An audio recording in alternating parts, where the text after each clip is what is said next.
Olá pessoal, falamos direto de Montevidéu mais uma vez neste canal. Lembrando que esse vídeo tem o apoio do OneFootball, o melhor aplicativo de futebol do mundo. Você vai baixar aqui de graça no seu celular com acesso às estatísticas dos melhores campeonatos de futebol do mundo. Vai assistir aos melhores momentos dos jogos do Campeonato Brasileiro, então logo acabem as partidas. E a cereja no bolo, hein? Vai assistir aos jogos no seu celular de graça da Bundesliga, o campeonato alemão, com narração do Monsanto, comentários do Gerd Wenzel.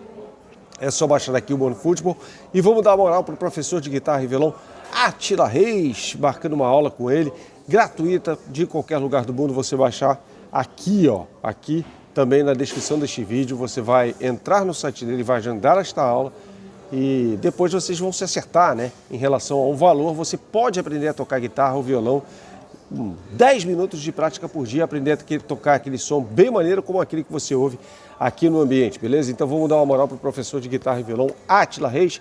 Eu vou falar sobre a entrevista coletiva do técnico do Flamengo, Renato Gaúcho, né? Os pontos mais interessantes, eu já vou colocar aqui o áudio, né, da resposta que mais me chamou a atenção nessa entrevista. Foi a pergunta do Dando Choque. Eu não me lembro exatamente a pergunta qual foi, mas a resposta foi marcante e contundente por parte do Renato Gaúcho, quando ele falou de, digamos, escrotidão.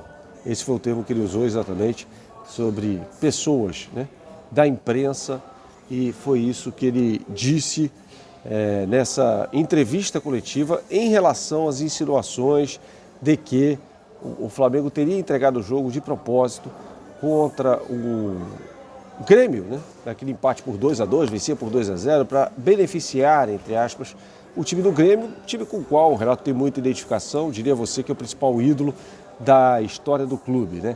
Então vamos ouvir a resposta, depois a gente volta com mais comentários.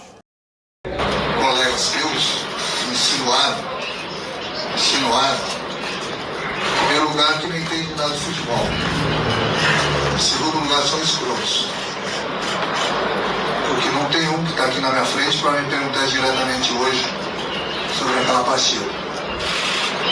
Eu acho que no mais, a escrotidão não vou tirar nunca de alguns colegas seus. Sobre o coração, o Valtemir está muito bem. É lógico que a adrenalina está a mil, até porque é uma final de Libertadores. E uma final de Libertadores é para poucos. E eu me sinto, como falei até aí para a tua colega, muito honrado, muito feliz de estar em mais um jogo. Tem que separar, assim, ele falou em mais de uma pessoa, né? Então, eu acho assim que essa é a minha opinião, tá?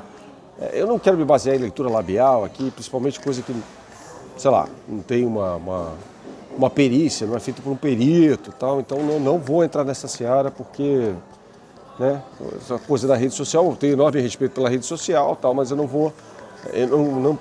contratei um profissional para fazer uma aferição desse áudio, então não vou entrar nessa seara.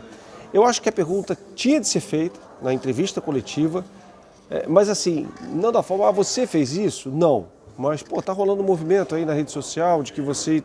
E aí, o que você tem a dizer sobre isso? Aí você abre para ele, tá?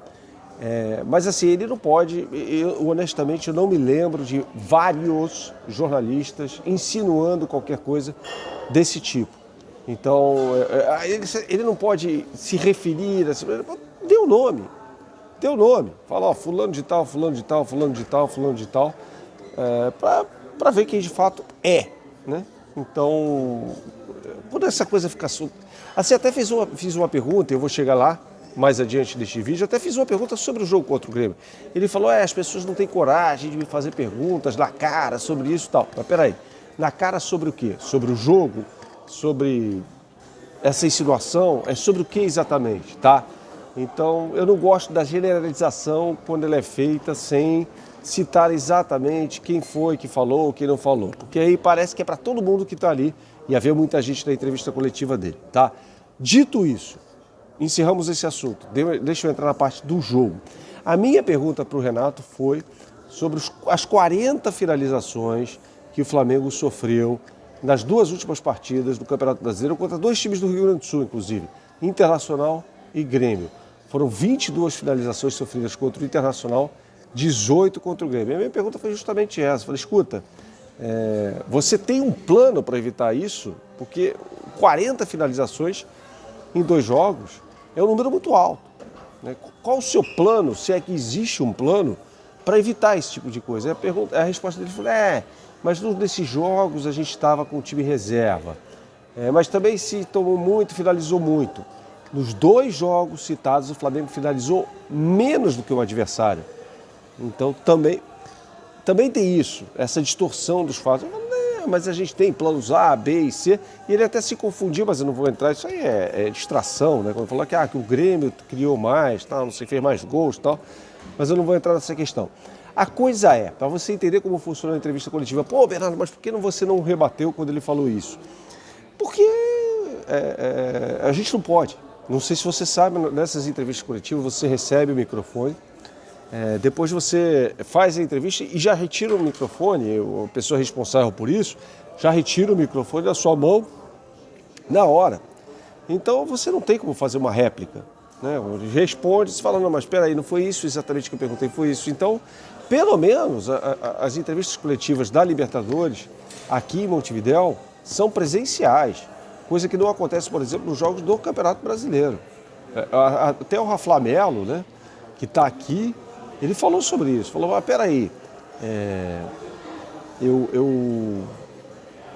falou assim, eu quero parabenizar a Conmebol, não ele, o Rafa Melo, né, mas ele tem razão, quando ele fala, por fazer entrevistas coletivas presencialmente, né, todo mundo de máscara e tal, todo mundo presencialmente, né, isso é importante, porque dá pelo menos a possibilidade de você olhar na cara da pessoa e dar a entonação que você deseja na pergunta. Porque muitas vezes a pessoa que lê lá da assessoria, não sei se é da assessoria ou do serviço, mas eu não sei quem é, antes de apontar o dedo, ela lê na entonação, fala, Renato, tal, não sei o que. Aí você fala, não, mas peraí, Renato, nesse jogo, por exemplo, a pergunta que eu fiz, nesses jogos contra Grêmio Internacional, o seu time sofreu 40 finalizações, então eu enfatizei bastante 40, acho que isso possibilita o cara até sentir também o tom que ele vai dar na resposta, aí fica a cargo dele. O vice-presidente de futebol do Flamengo, Marcos Braz, esteve na entrevista coletiva e ficou quieto, ele não estava ali, era Everton Ribeiro e Renato na bancada, ou seja, as perguntas não poderiam ser direcionadas a ele, mas ele esteve ali de lado, né, observando as perguntas e as respostas. O Marcos Braz é um vice de futebol muito atuante, né? E também um homem, você pode discordar ou concordar de algumas coisas, tal, mas uma pessoa acessível. Tanto que ele desceu, e trouxemos aqui no canal, desceu para responder a perguntas quando a gente estava ao relento da chuva na última quinta-feira. Ele desceu lá para falar com a gente. Tá bom, galera? Vai ter live pré-jogo aqui no canal. Saudações, até a próxima. Tchau, tchau.